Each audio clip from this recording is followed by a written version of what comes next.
cela s'est passé, comme nous venons de le dire tout à l'heure, 3 jours après la mort de notre Seigneur Jésus-Christ. La résurrection constitue avec la croix la base même de l'évangile. Dans le verset 3 du chapitre 15, jusqu'au verset 4, il a dit, je vous ai enseigné avant tout, comme je l'avais aussi reçu, que Christ est mort pour nos péchés, selon la Écriture, qu'il a été enseveli, et qu'il est ressuscité le 3e jour, selon les Écritures, et qu'il est apparu à Céphas, puis aux 12. Donc Christ est ressuscité. Victoire, alléluia, chantons, crions de joie, Jésus-Christ est sorti du tombeau. Encore.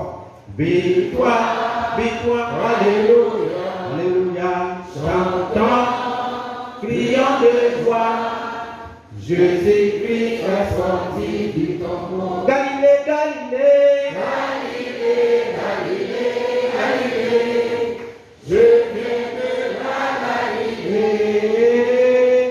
Jésus m'a chargé d'annoncer à tous ses frères qu'il est ressuscité. L'Écriture atteste ici que Jésus est ressuscité. Sans ce fait glorieux, notre foi serait absolument vaine. Verset 14 du chapitre 15 que nous avons lu. Il dit, et si Christ n'est pas ressuscité, notre prédication est donc vaine. Et votre foi aussi est vaine.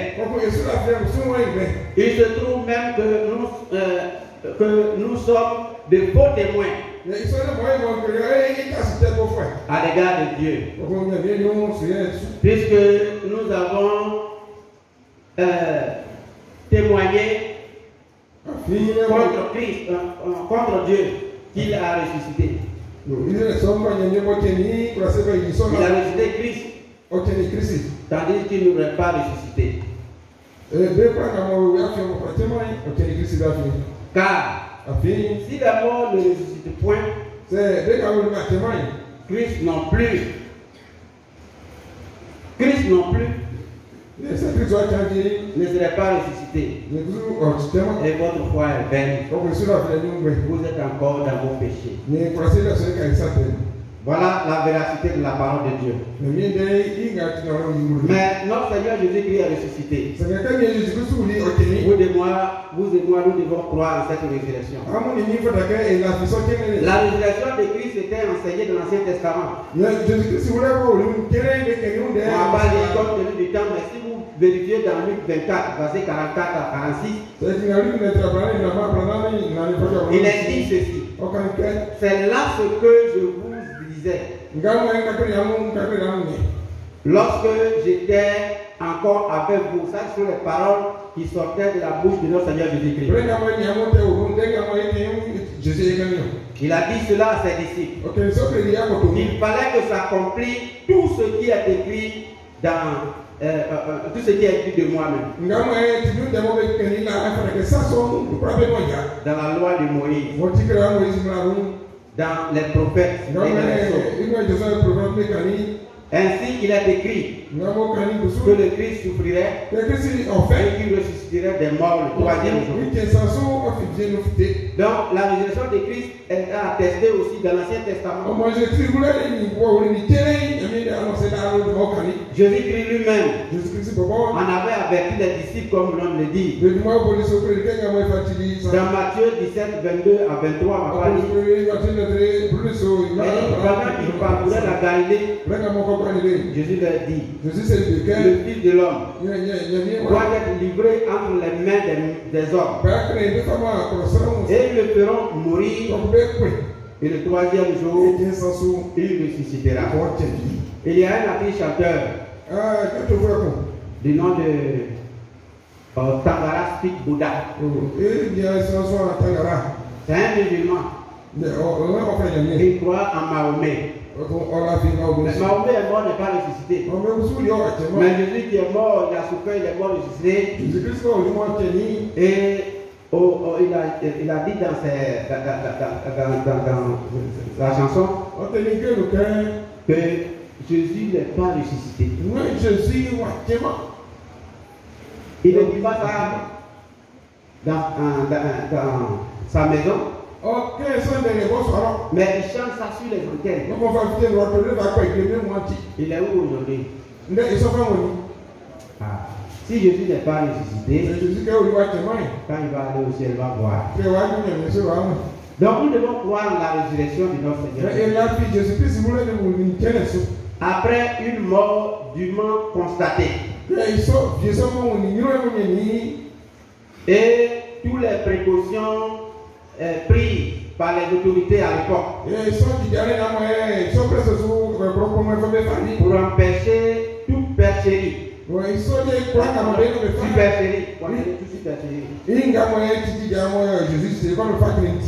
fait de la résurrection est surabondamment prouvé. Les témoignages sont nombreux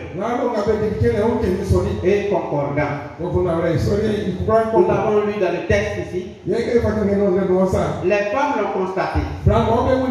Marie de Magdala. Les disciples l'ont constaté. Il est parlé de Céphas ici, Pierre. Jacques, Thomas. Il a dit, si moi je ne vois pas les traces des clous, je ne vais pas me voir. Jésus est venu, il lui a montré sa paume, il a vu les traces, il lui a montré ses pieds, il a vu les traces, et il s'est agenouillé et dit, mon Seigneur et mon Dieu. Et Jésus lui a dit, c'est parce que tu m'as vu que tu as cru.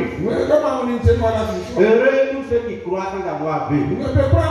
Et ces gens-là, c'est vous et moi. Que Dieu vous bénisse et vous garde. Que vous soyez heureux ici et heureux dans les cieux. Les gars qui sont allés garder le tombeau de Jésus pour venir raconter le mensonge, ils ont constaté parce qu'il y a eu un grand tremblement. Et même ils sont tombés. Les anciens aussi ont constaté. Les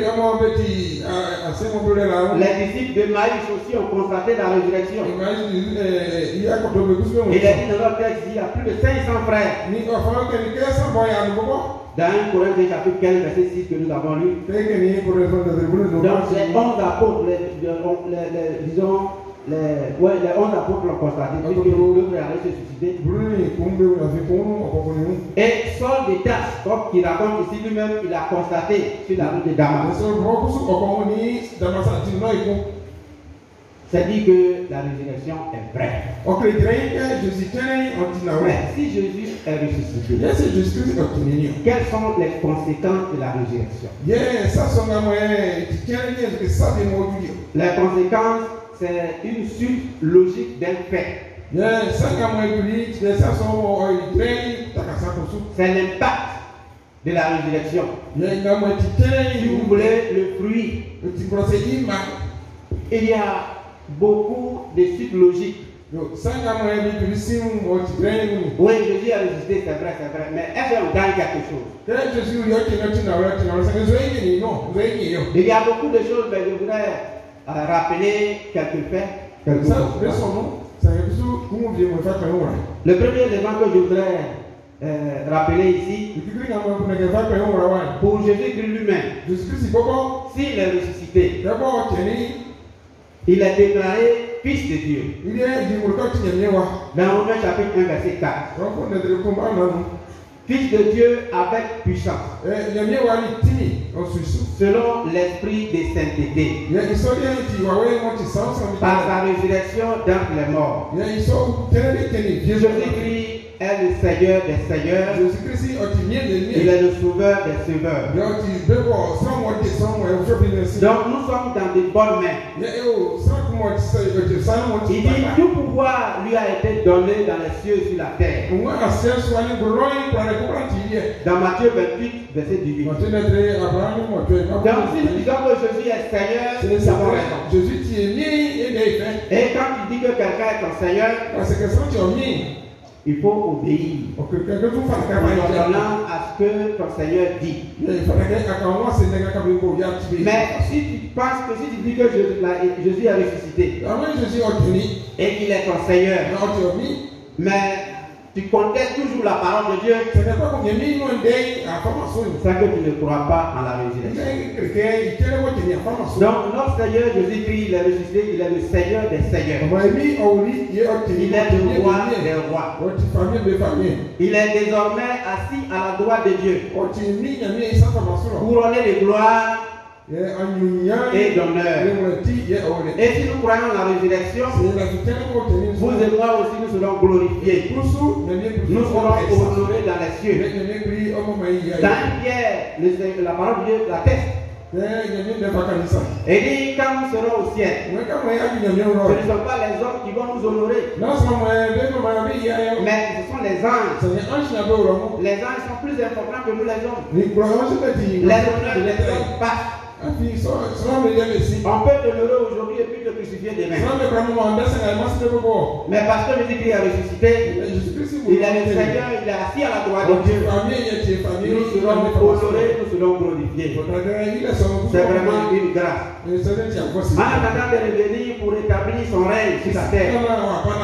Dans Actes chapitre 17, verset 31, parce qu'il a fixé un jour où il jugera le monde selon la justice par l'homme qu'il a désigné et les personnes donnent Jésus-Christ.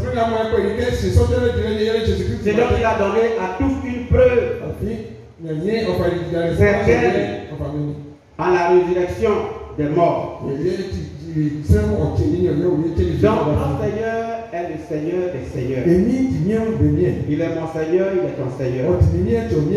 Donc obéissons à ce qu'il nous dit. Nous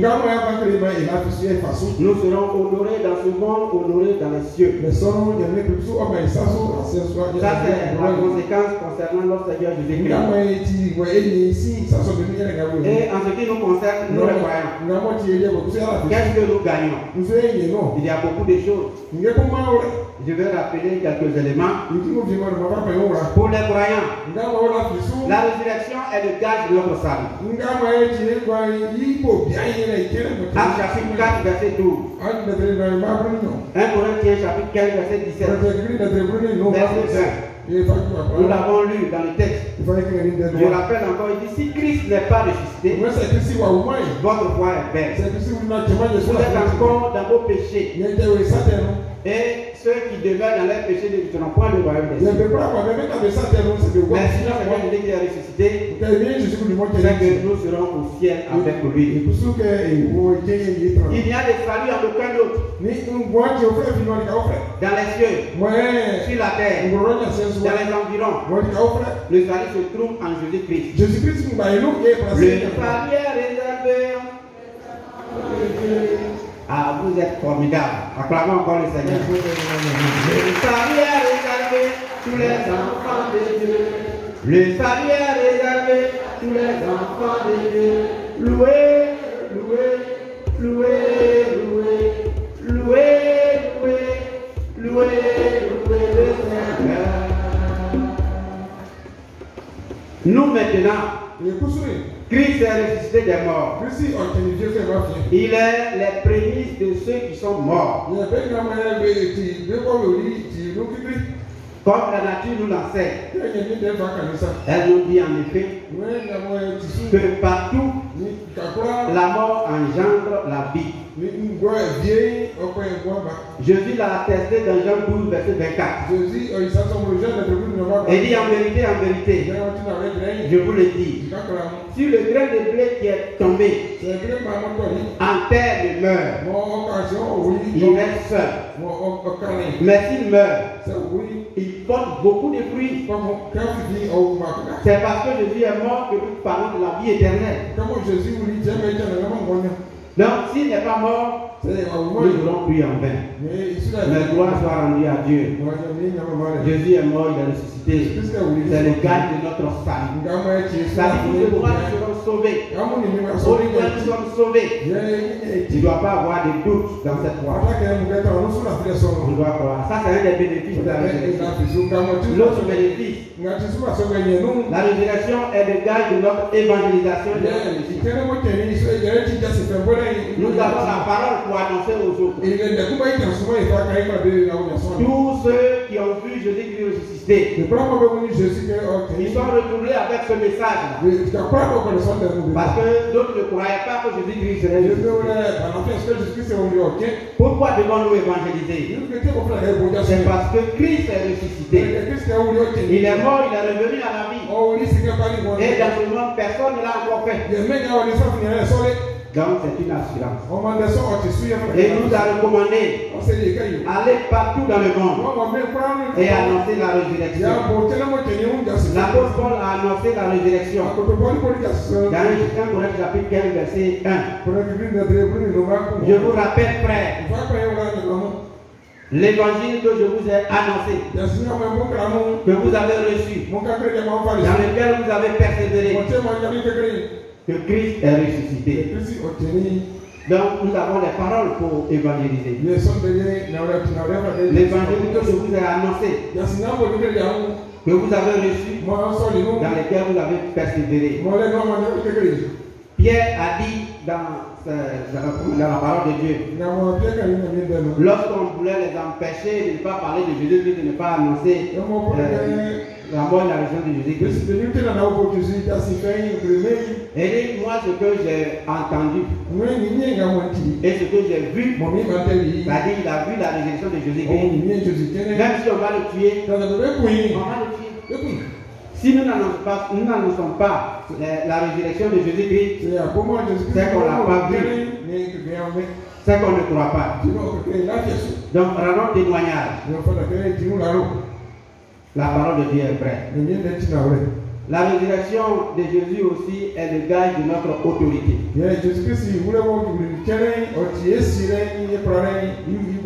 Jésus a dit à mon nom, vous chasserez les démons, vous imposerez les mains aux malades, les malades seront guéris.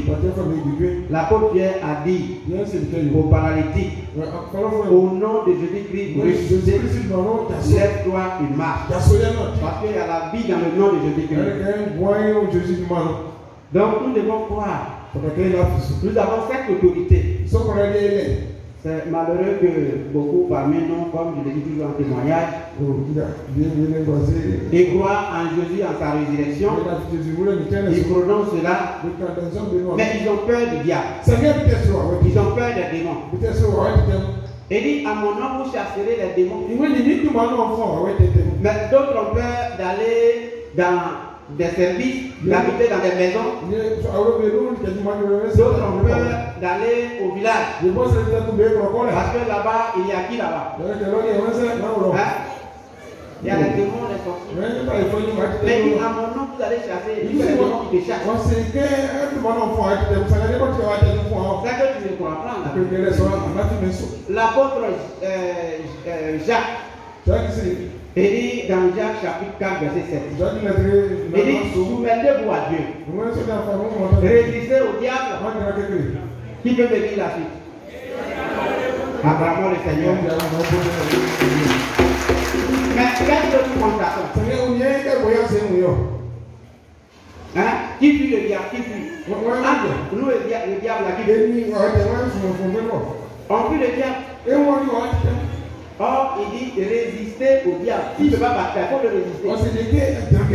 Et celui qui va fuir.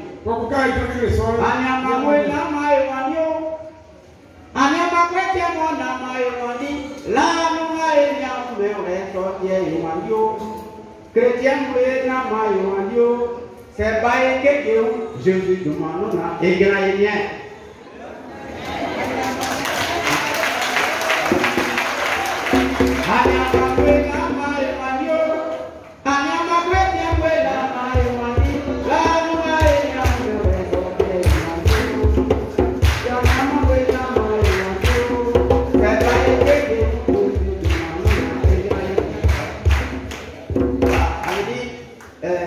Résister au diable et le diable va fuir. Ça, c'est la chanson que nous venons de chanter en langue du roi Barré. Donc, si tu es vraiment chrétien, tu crois la résurrection, tu dois fuir. C'est le diable qui doit te fuir. Si d'aventure tu te soumets à Dieu, soumettre, c'est-à-dire qu'il faut te mettre sous Dieu, Tu peux te mettre au-dessus de Dieu. C'est toi qui vas fuir. Soumettez-vous à Dieu. Là où Dieu nous dit de partir, c'est là qu'il faut partir. Donc on ne doit pas fuir Satan. C'est Satan qui doit nous fuir. La résurrection est en nous. Il a dit, les maladies aussi en mon nom seront guéries. À cause de la résurrection. Il a été blessé pour nous. Donc croyons la résurrection. Quel mal as-tu? Nous avons cette autorité sur le diable. Nous avons cette autorité sur la mort. Nous avons cette autorité sur la maladie. Si Jésus dit ça, que c'est vrai. Il y a les maladies spirituelles, les maladies physiques. Notre Dieu a au-dessus de tout ça. Quelle épreuve traverse plus ce matin? Au nom de Jésus-Christ ressuscité, il faut dire maladie, quitte mon corps. Au nom de Jésus-Christ ressuscité, maladie, quitte mon corps. Nous devons dire cela avec autorité, avec assurance. Christ est l'auteur de notre guérison. Notre Dieu est fidèle. Il y a des gens qui sont dans ce monde-là. Les épreuves que nous avons tous traversées, bon, c'est qu'il y a des églises qui disent arrêtez de souffrir. Bon, il ne sait pas s'ils ne souffrent pas dans ce monde, mais seulement dans ce monde-là, il y a la souffrance. Mais c'est dans les souffrances qu'on voit la manifestation de Dieu. Mais Dieu est au-dessus de la souffrance. Lui-même, il a souffert. Donc, croyons en la résurrection de Jésus. Sa résurrection est le gage de notre autorité. Dieu est fidèle. Faisons-lui entièrement confiance. Maintenant, le dernier gage, comme le temps est parti, que je vais dire, si Dieu nous fait grâce prochainement, on va continuer.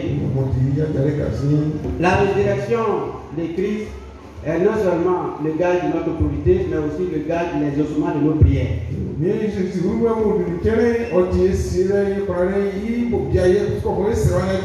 Jean 14, verset 13 à 14. La Bible dit, parce que Jésus est ressuscité, et tout ce que vous demanderez en mon nom, c'est-à-dire au nom de qui?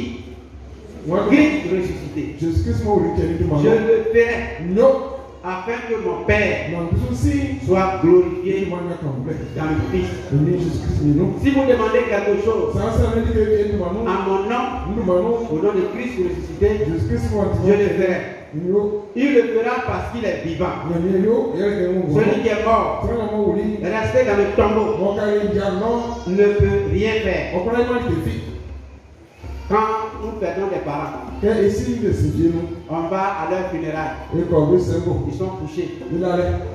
Quand on parle avec papa aussi. Pour ceux qui boivent beaucoup, là, quand ils boivent, là, ils ne boivent pas. Quand on mange, ils ne mangent pas aussi. Pourquoi? Parce que la personne est morte. Il n'a plus de vie en lui.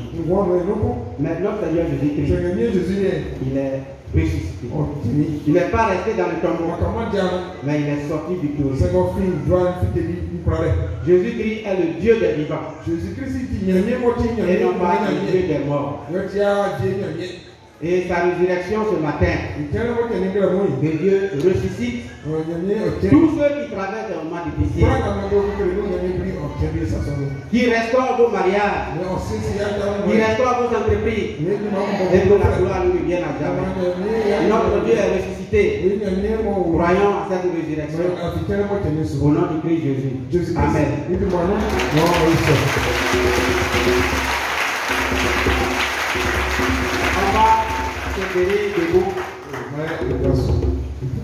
On va dire merci au Seigneur.